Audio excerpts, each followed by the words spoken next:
we are, we're in London, it's December the 5th. This is our Taste of Tango workshop. We basically covered things from the very beginning of Argentine tango. We did a basic Argentine tango class. We had people walking, travelling around. We looked at the language. Now, a couple of basics to remember. The weight in general should be on one foot at any given time, and we move from one balanced position to another. As we can see, the weight is on my right foot. I'm going to transfer to the left. Before I do that, I lead by shifting my axis. You may see my axis wobbling slightly. A definite wobble to my left. As you can see, that, my friends, will be the lead. So with a partner, with Rachel, we're going to go into the practice hold. This is what we did earlier. We just did some basic patterns around the floor with the gentleman leading, be it to the side, be it forward. Or we could string some steps together, just like that. Of course, Rachel there, she was waiting to feel the lead. Now, in a close hold, this is even easier simply because we have more points of contact. It's a slight V shape. We're closer together on the man's right hand side. The left hand is at the shoulder. You can nuzzle it, or we can open up depending on the movement and also your partner's shape. Now, you do want to just kind of relax the upper body, relax the muscles that you're not using. That's it, soften up. And if you go into a little bit of a box step, we did a little rock step, rock, and together, side, walk, walk, and side. We got you kind of travelling around the room with your partner. Where did we go from there? We did, didn't we? We did the, remind me, Rachel, sorry.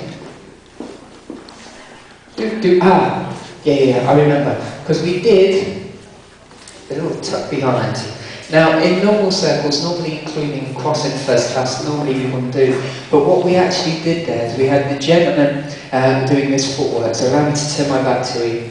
We had the gentleman stepping right, left, doing a little bit of a tuck before walking forwards. Now, what this did something quite advanced. We actually had the gentleman's upper body turning and pivoting. The resulting action with Rachel, as we can see from here, is that we had the ladies actually going into a cross with the weight on the front leg. So we are moving, just to remind you as well, the two systems, we've got the parallel system, the cross system. The parallel system is this, when the man goes forward on the left, the ladies are back on the right. It's important to remember this when we go into the hero. So we did a hero to the left. This was the next pattern that we did. And this is where the lady was travelling round the gentleman before we went into the ocho. Quick reminder of the guy's footwork there. Gentlemen, what we had the rock, the turn, making sure we turn the chest slowly before we draw round. Take a look from the side, we go rock and turn, bringing it through. So with Rachel now, you will see that she takes the outside of the circle, she steps behind, side, in front.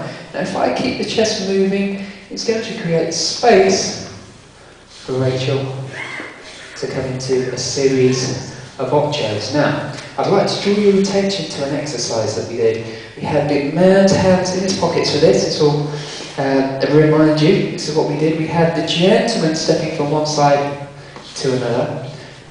And we also had the men holding frame, not turning the chest, sending the ladies into reverse. So I think it's quite an important thing early on to understand the relationship between the forward and reverse ocho. And this is a great exercise to practice because it also prevents the gentleman from leading with the arms. So one final look at the pattern that we did before the break. We went side, step behind, tuck, step, side and close, rock and turn, ladies round the body,